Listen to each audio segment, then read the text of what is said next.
এবং উপস্থিত সুধীদের বিনম্র প্রণাম জানিয়ে আমি আজকে বিতর্ক সভায় অংশগ্রহণ করছি। আজকের প্রস্তাব সমবায়ের ভবিষ্যৎ উন্নয়নে যুবকদের অন্তর্ভুক্তি জরুরি। শুনতে খুব সুন্দর, খুব আধুনিক হলেও সুন্দর কথার সত্যি কথা সবসময় এক হয় না। আমি এর ঘোর বিপক্ষে, কারণ আমি সমবায়কে আবেগ নয় অভিজ্ঞতা দিয়ে চিনি। পক্ষের বন্ধুরা কি বলবেন আমি জানি, তাই আগেই তাদের তিনটি প্রধান অস্ত্র ভেঙে দিচ্ছি। তারা বলবেন যুবকরা নতুন প্রযুক্তি আনবে। আমি বলি প্রযুক্তি ভালো, কিন্তু সমবায় ভাঙবে। ভারতে 8 লক্ষেরও বেশি সমবায় সমিতি, 70% গ্রামে। সেখানে সদস্য আমার আপনার মা, আমাদের 65 বছরের কৃষক কাকা। তারা আঙুলে ছাপ দিয়ে টাকা তোলেন, অ্যাপ দিয়ে নয়। আপনি যখন তাকে কিউআর কোড শেখাতে যাবেন, তিনি সমবায় থেকেই মুখ ফিরিয়ে নেবেন।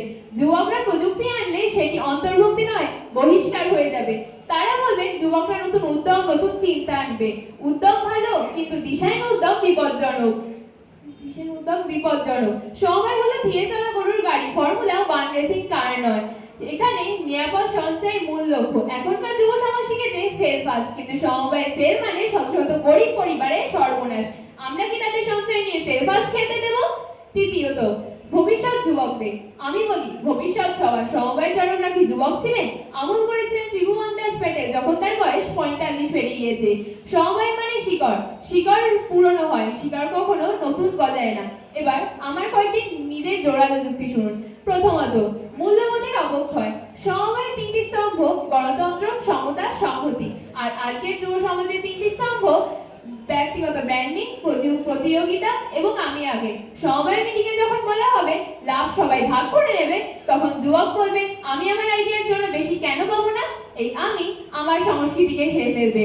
দ্বিতীয়ত, দায়বদ্ধতার সংকট। সমবায় মানে আমৃত্যু সম্পর্ক, কিন্তু আজকের যুব সমাজ চাকরির জন্য শহরে, শহর থেকে বিদেশে। আর সমবায়ে যোগদান দেবে, কাল চাকরি পেয়ে চলে যাবে। মাঝপথে ছেড়ে দেওয়া সদস্য সমবায়ের সবচেয়ে বড় শত্রু। কিন্তু প্রবীণরা কোথাও যাবেন না, তারা এই মাটিতেই থাকবে। তাই মাননীয় সভাপতি, আমি যুবকদের বিরুদ্ধে নই, আমি অপরিণত হাতে পরিণত প্রতিষ্ঠান তুলে দেওয়ার বিরুদ্ধে। যুবকদের শিক্ষানবিশ দিন, শিক্ষানবিশ করুন, পাশে রাখুন, কিন্তু চালকের আসনে বসাবেন না। কারণ সমবায় কোনো বাইক নয় যে পড়ে গেলে আবার শিখবেন। আপনারা ক্ষমতায়নের কথা বলবেন, আমি বলছি যোগ্য হয়ে উঠুক, ক্ষমতা আপনিই আসবে। এই বলেই আমি আমার বিপক্ষের বক্তৃতা শেষ করলাম। ধন্যবাদ।